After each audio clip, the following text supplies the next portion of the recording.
Madame, Monsieur, bonsoir. Dans l'actualité de ce dimanche 11 août 2013, à Sousse, Walde 15 agressé par un policier. Demain sera la confrontation. L'avocat Béchir Essid menacé de mort. L'UGTT dément la proposition de Ouidet Bouchamewi en tant que chef du gouvernement. Et à l'étranger en France, profanation d'une mosquée en Gironde, Manuel Valls condamne. Le rappeur tunisien Ouad 15 a été agressé par un policier hier soir alors qu'il était en train de dîner à Sousse. L'avocat du rappeur, maître Razim Rabt, a affirmé que le policier avait reconnu Ouad 15 et l'avait insulté et agressé après l'avoir reconduit au poste. Maître Rabt a ajouté qu'il a demandé à son client de se réconcilier avec les agents, notant que demain aura lieu la confrontation entre les deux parties. Le Front du Salut tiendra une réunion dimanche pour examiner les modalités des actions futures du sitting Rahil et des moyens de le renforcer au plan organisationnel et sécuritaire, a déclaré le député dissident de l'Assemblée nationale constituante et participant au sitting, Khmaïs Ksila.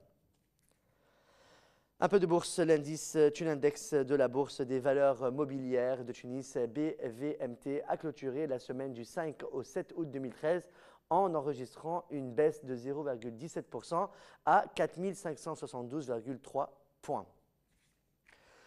Le porte-parole officiel du mouvement Tamard a déclaré que Tamard a collecté jusqu'à présent 1 600 000 signatures pour la dissolution de l'Assemblée nationale constituante et du gouvernement actuel de Ali Araïv. Le mouvement Tamard a annoncé hier soir, donc samedi 10 août, que 5 de ses membres sont entrés en grève de la faim ouverte. Selon Souheil Bayoud, membre de Tamard, la grève est un moyen d'expression du mouvement et un maintien de ses revendications qui concernent principalement la dissolution de l'ANC et toutes les institutions issues de l'ANC. L'avocat Béchir Essid a déclaré qu'il a reçu des menaces de mort à son encontre. L'avocat de Bardedi Mahmoudi, ancien Premier ministre libyen, extradé en Libye et détenu actuellement, a indiqué que des informations lui sont parvenues sur une tentative d'assassinat qui le visait depuis quelque temps. Béchir Essid a souligné que la police s'est dépêchée devant son domicile après avoir reçu l'alerte sur une voiture qui rôdait aux alentours. Le véhicule a pris la fuite par la suite. Notons que des informations ont circulé sur la toile précisant que des coups de feu ont été entendus devant le domicile de l'avocat dans la soirée de ce samedi 10 août 2013, chose que Béchir Essid n'a pas évoquée. Semi Tahri, secrétaire général de l'UGTT, a démenti sur les ondes de Shams FM l'information relayée par plusieurs députés indiquant que Ouidet Bouchamewi, présidente de l'UTICA, a été proposé en tant que chef du gouvernement pour gérer les affaires du pays. Il a indiqué qu'aucun nom n'a été proposé jusqu'à présent, ajoutant que les concertations se poursuivent sur le plan général, en particulier en ce qui concerne son initiative.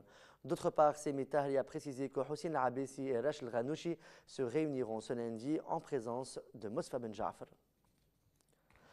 La protection civile de Mehdeï a sauvé 2 individus qui ont failli se noyer à la plage de Mehdeï. Notre correspondant dans la région a ajouté qu'un jeune de 17 ans originaire du gouvernorat de Médine a trouvé la mort noyé. Son corps a été repêché par la protection civile alors que les recherches continuent pour trouver un deuxième jeune.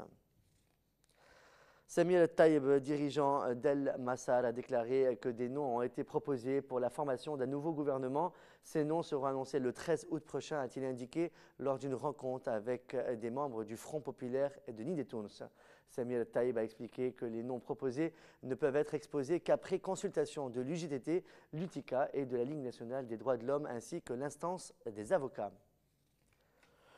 Une source sécuritaire a indiqué que des unités de la garde et de l'armée nationale ont arrêté ce dimanche 11 août à 11h10 du matin 3 éléments terroristes armés qui étaient pourchassés depuis la veille dans la localité de Foussena du gouvernorat de Gasserine à proximité d'une ferme. Dans l'actualité internationale, en France, le ministre de l'Intérieur, Manuel Valls, a condamné samedi soir la profanation par des tags de croix gammées d'une salle de prière musulmane de Gironde. Il a assuré de la mobilisation des enquêteurs pour retrouver les auteurs de ces actes néo-nazis intolérables. 16 membres de la garde royale ont été tués et 42 autres blessés hier, samedi 10 août avant l'aube, dans un accident de la route près d'El Houssaïm, dans le nord du Maroc, où ils se rendaient pour préparer une visite du roi Mohamed VI. Le véhicule était tombé dans un ravin profond de 200 mètres. Le roi doit se rendre dans les prochaines 24 heures dans cette région, après avoir présidé samedi à Rabat la cérémonie d'allégeance annuelle correspondant au 14e anniversaire de son accession au trône.